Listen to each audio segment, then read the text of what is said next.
Occupy Toronto protesters are celebrating a reprieve today, a court injunction that puts off a city-ordered eviction of their campsite until the weekend at least. That's what they're celebrating. Well, Toronto City Councillor Gord Perks says the protesters deserve even more than that. Now, he's among 13 councillors pushing for a debate by council, and what he wants is an official endorsement by council of the protest itself. Gord Perks joins me live from the Occupy site at Toronto's St. James Park. Gord Perks, you're one of 13 councillors who wrote that letter to Toronto City Mayor Rob Ford asking him to hold off the eviction. Why do you support this encampment? Well, I think that there are some very, very important things happening here. Right now around the world, we're seeing a global financial crisis unlike anything we've seen in generations. We also are seeing inequities in income distribution. And frankly, we have a democratic deficit in many of our countries. I think it's very important that these issues be raised at this site, at other sites around the world. And that's why I think it's important that Toronto City Council consider endorsing the peaceful protests that the Occupy Toronto movement has been engaging in. Councillor Perks, how is what's happening behind you raising the level of debate on those issues that you've just raised? Well, here we are right now. You and I are talking about it on television. There's been an awful lot of interest. I've been down here for General Assemblies. I've gone on some of the protest marches.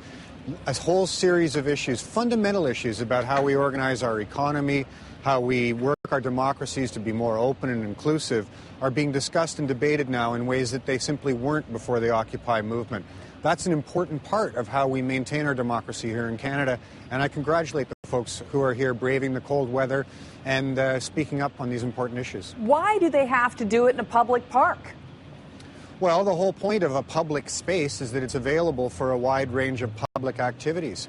Over and over again in Canada's history and the history of all democratic countries, the right to protest in public spaces has been upheld by Supreme Courts. If we cannot accommodate the right of people to dissent, the right of people to protest, we're no longer a democracy.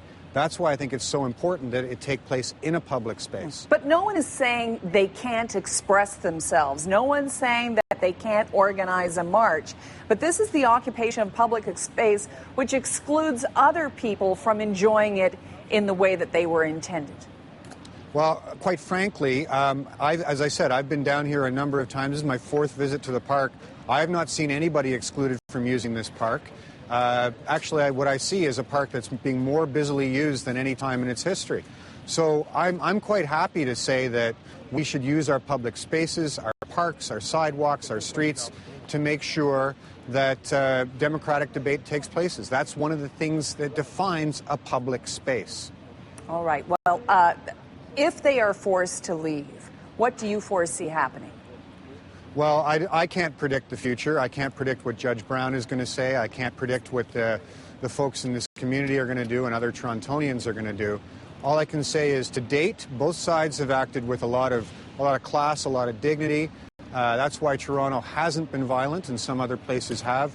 And I hope that nonviolence continues. Yeah, while you were saying class and dignity, there were people making faces behind you. I guess they're part of the protest. I make the odd face sometimes, too. It's a natural human activity. All right. What about those who say, I remember reading a column by Chantal Hébert, who's seen here often on the CBC, part of the Toronto Star, saying, look, people of this generation or of that movement, if they simply got involved in politics, they would have huge potential to change things to the way that they think would make this world a little fairer for everyone.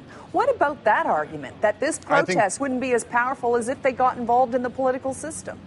I think Chantal has got three-quarters of the story right. I should disclose, I used to work at Greenpeace. I've taken part in my share of nonviolent civil disobedience.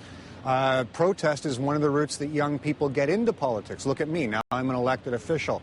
I think that, I'm very, very excited and moved that so many young people are taking time out of their life, not just a day or two to walk down to a ballot box, but serious time to try to express their views on what kind of society we have to have. I think this is fantastic for the democratic health of our country. All right, well, we'll leave it there. Toronto City Councillor Gord Perks joining me live from Toronto's St. James Park.